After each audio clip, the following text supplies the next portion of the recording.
Code Genie, cognitive computing.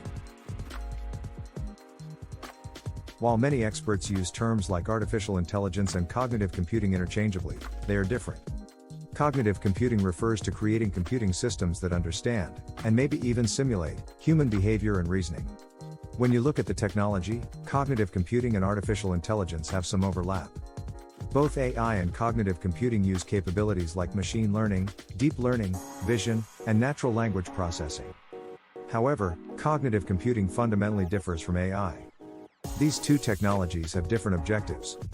Consider this comparison. Cognitive computing involves mimicking human reasoning and behavior, whereas AI tries to meet an objective using the best possible means and may not mimic human behavior. Cognitive computing does not make decisions. It augments the decision-making capabilities of human beings by providing insights.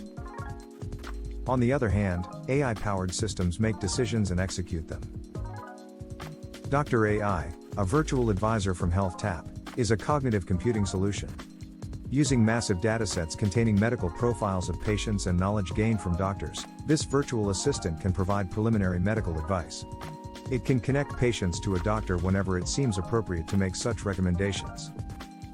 Please click the subscribe button below if you enjoyed this video. Visit us at code-genie.ai.